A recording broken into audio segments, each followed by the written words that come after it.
ladies and gentlemen. We're down here at the Action Arena this afternoon on a beautiful sunny Thursday. Hope you're all enjoying the show to date. If you're in and around the area, by all means, there's just a few seats left in front of me, so see if you can't squeeze yourself a spot and we'll get going. Of course, today we're here brought to you by Ironman 4x4 and the team at Conqueror 4x4 Caravans. Conqueror based down there in Chadstone. Also the distributor of Ironman 4x4 at Discover 4x4 down in Ong Road. So of course today what we've got is our next generation Ford Ranger getting around the course today, followed by the UAE 490 hybrid van. Now if you are in the market for a van, which I very much hope you are being that you're here today, something to definitely consider if you want to go a little bit more off track is to consider the benefits of a good hybrid van. Of course, some of the things that we get in these hybrids is they are super nimble, really nice low centre of gravity, which makes them a real go-anywhere type of van.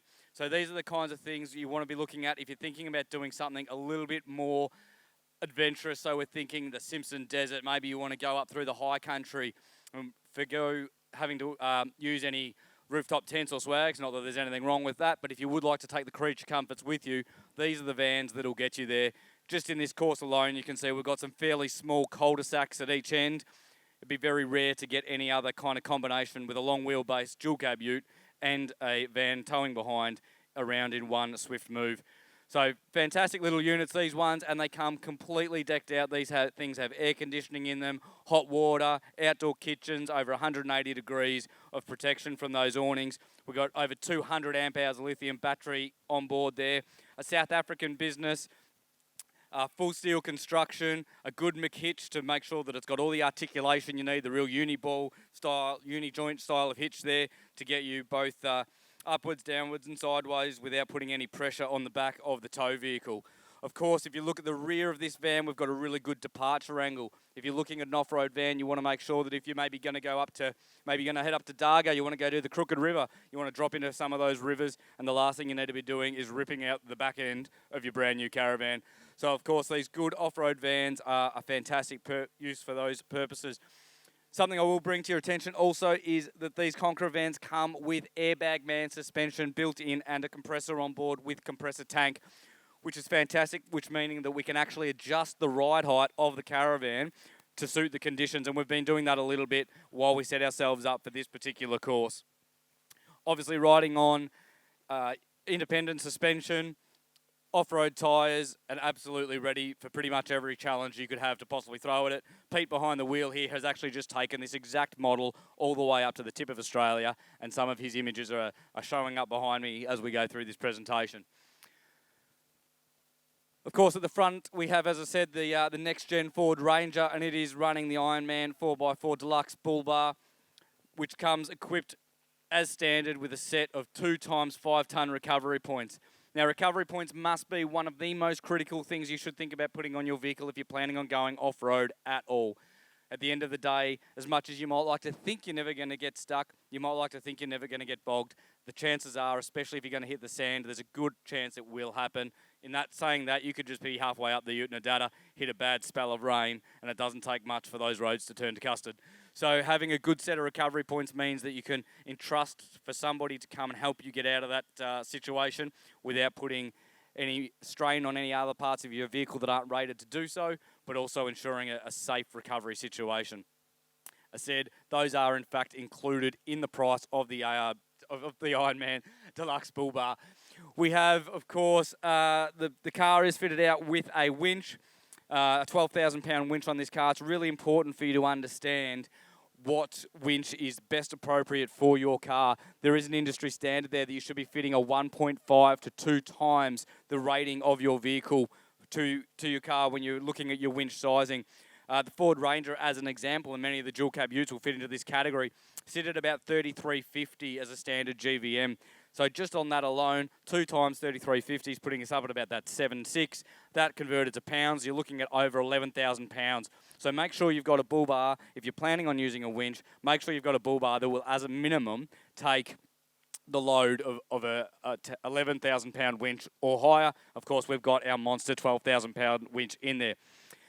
As the car comes through the sections here, we'll start to see the Ford as it actually articulates side to side going through the wombat holes, and paying close attention to those side steps, we're getting very close to touching those down on what are otherwise some pretty shallow, nice little wombat holes.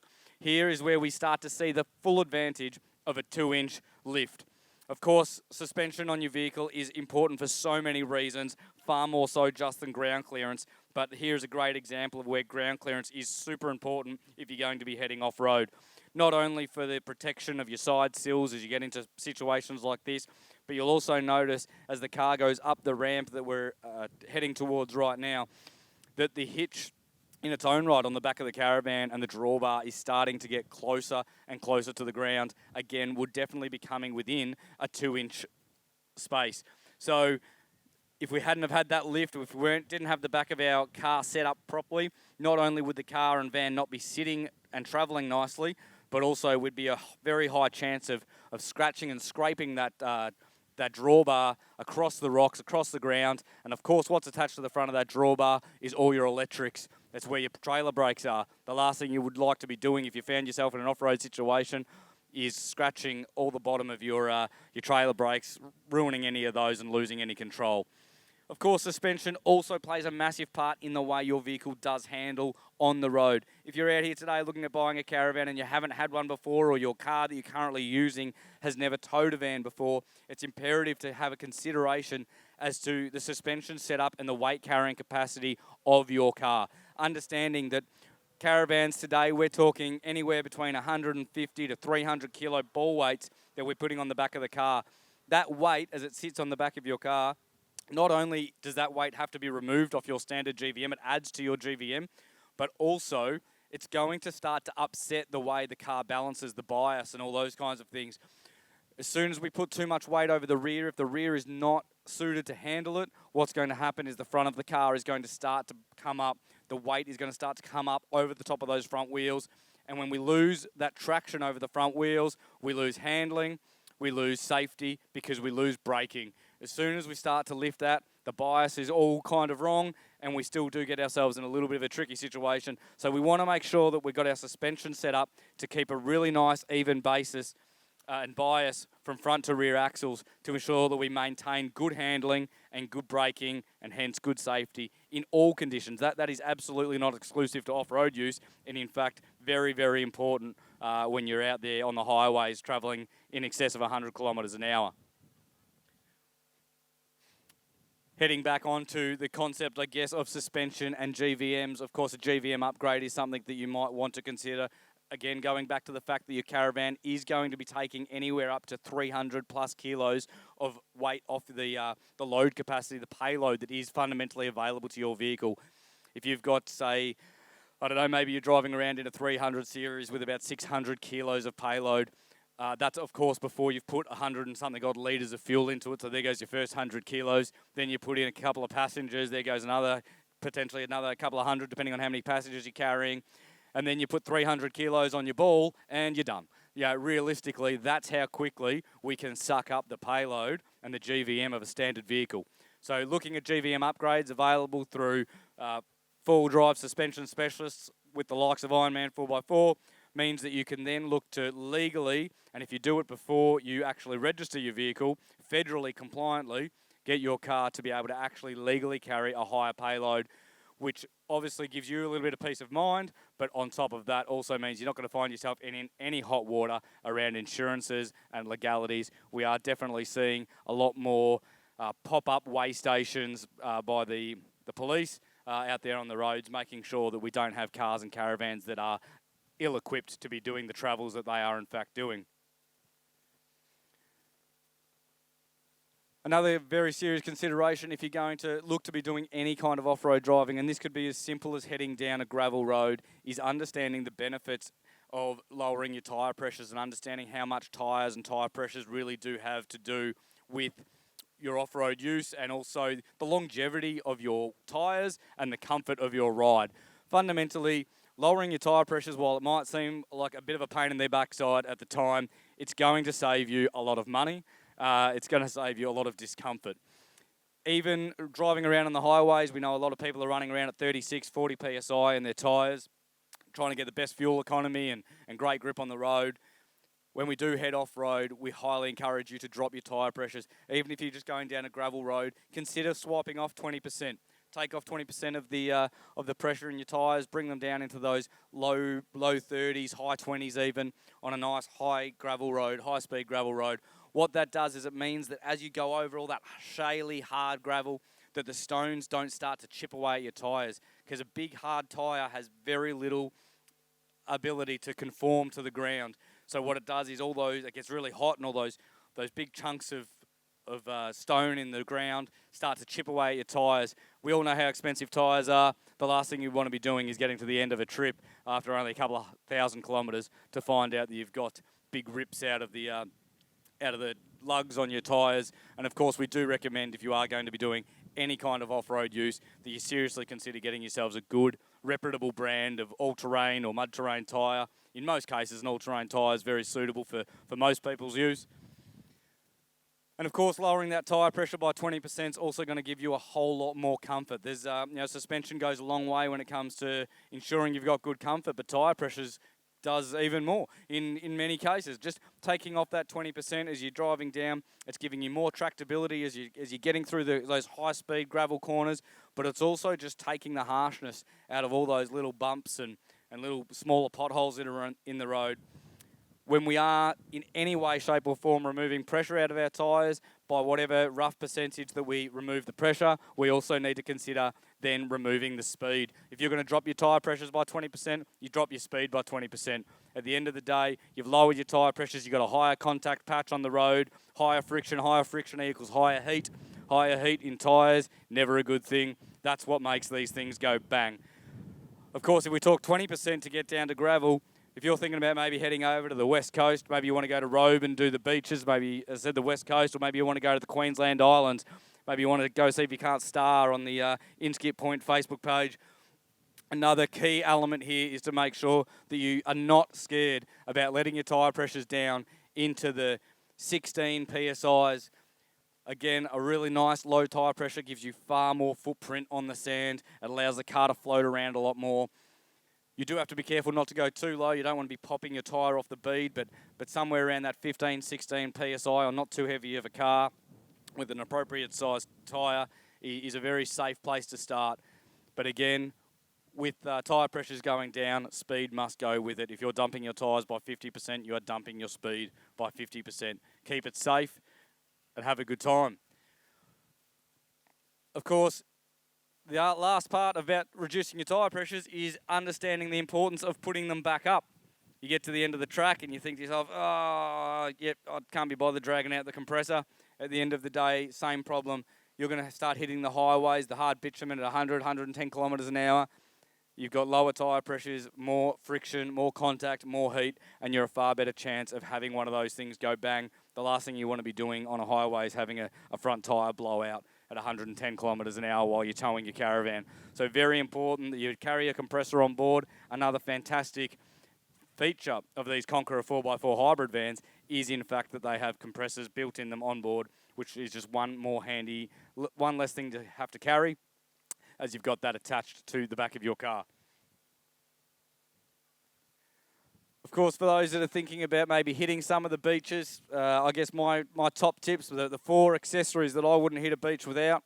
Number 1 is a tyre deflator, something that can easily and accurately get your tyres down to the pressure that you want them to be. 2 is a shovel. Anytime you hit the beach, you'll be surprised how much of a best friend a shovel can be. Secondly would be a set of sand recovery boards. And then finally, a compressor to make sure that when you do get back onto the blacktop or even just back onto a gravel road, you can reset your tyres appropriately to that terrain.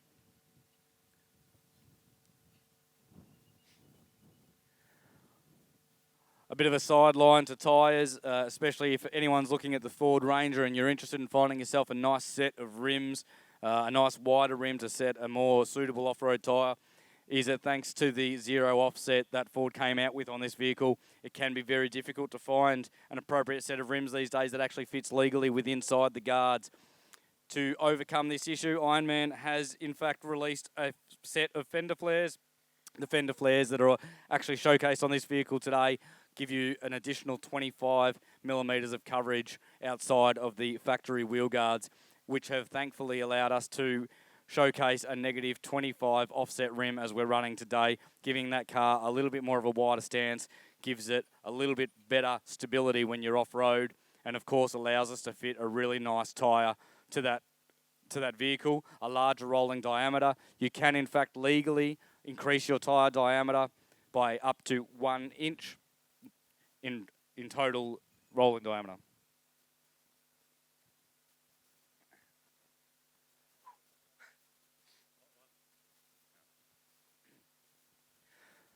Of course, going back to these Conqueror 4x4 vans, the guys are up there at site 6:30. If you are interested in having a look at the more hybrid style of vans, they're becoming a very popular van. It really is the next step up from a camper trailer. You're getting a caravan that really is no fuss, really simple, easy to set up, and they come with all the bells and whistles in them. We've got over 200 amp hours of lithium batteries in there. We have air conditioning, heated water, roll-out kitchens. It's got a dual-zone 80-something litre fridge freezer in there. They've got awnings that cover all around the outside so you can get in and out. We've got outdoor ensuite on this particular one, and this is just one of the smaller ones. There are larger ones in the range, and we encourage you to go up and have a look at the hybrid vans because they are really a fantastic option for towing. They're a great thing to get around in. They're very versatile, very flexible, and as I said, they really don't leave you with much that you can't have in the way of creature comforts. I believe the guys from Conqueror actually have a bit of an exclusive up there today that they are in fact releasing. So worth going up and checking out. That is one of their larger 4-berth vans that they've got going on up there.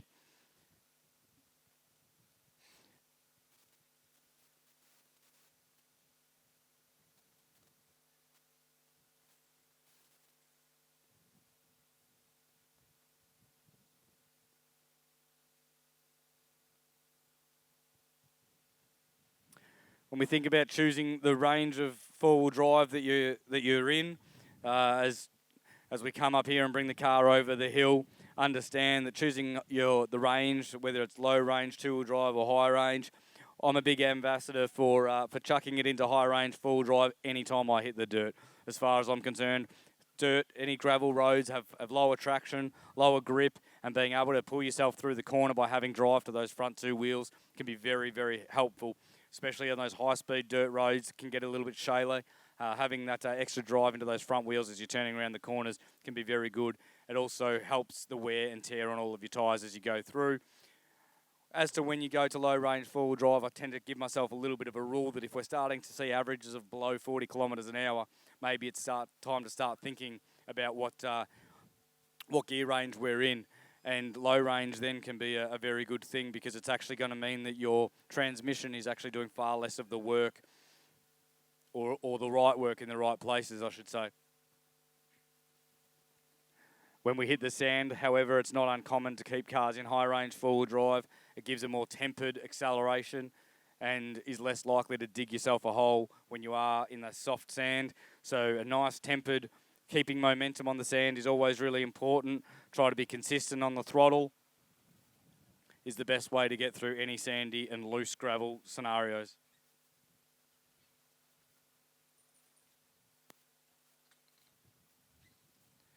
For a small van, these things pack a massive punch with something in the realms of a 600 kilo payload, which is quite substantial even by the example of any other caravan on the market. Such a small little compact thing has a capacity for you to really fill it up to do what it needs to do. It's got 180 litres of water capacity, which means you can really get off-grid, full solar integration, full red arc management system on board.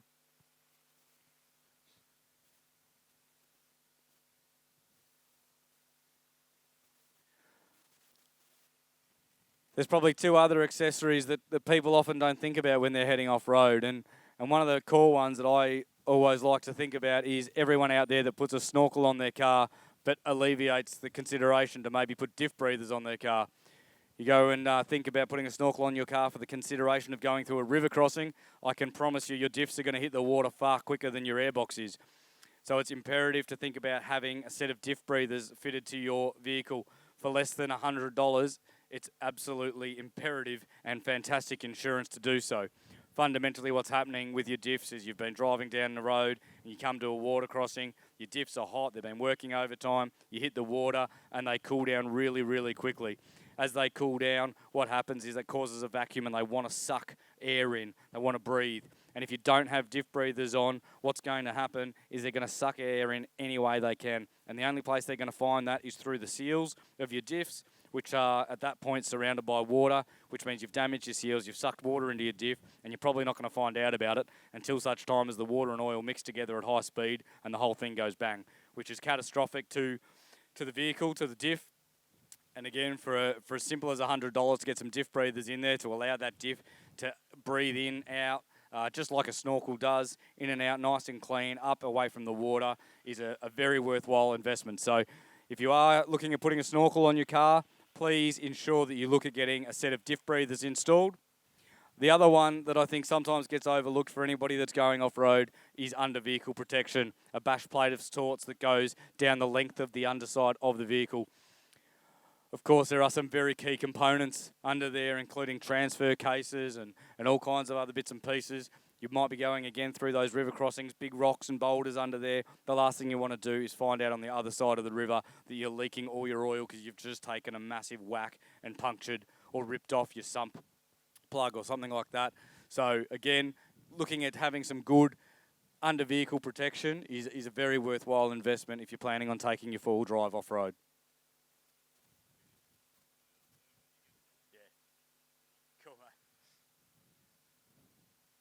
Well, this will probably be our last pass, ladies and gents, as we push the car up through its paces.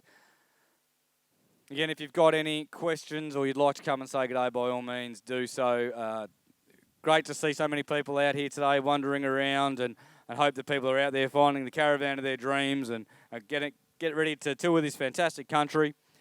And by all means, I do encourage people to don't be afraid of the dirt roads, don't be afraid of four-wheel drive. Go out there and explore it, because if you go and do a lap of this country without going down some of those four-wheel drive tracks, I can promise you are going to miss some of the best things that this country has to offer.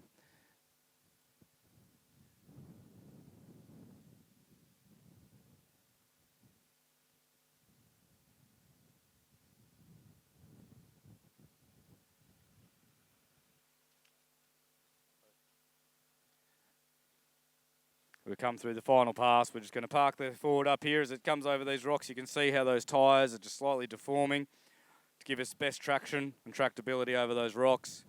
And just watching how those side steps are so close to hitting the top of those mongrels.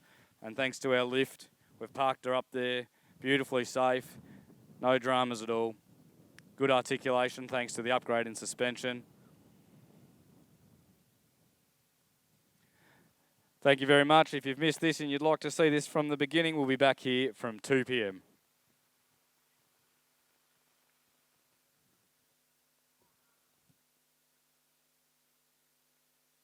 Before we go on holiday, we like to go on holiday to the Victorian Caravan, Camping and Touring Supershow for the latest and greatest of everything. let's get going. Melbourne Showgrounds, February 22 to 26. Tickets online, proudly partnered by Truma.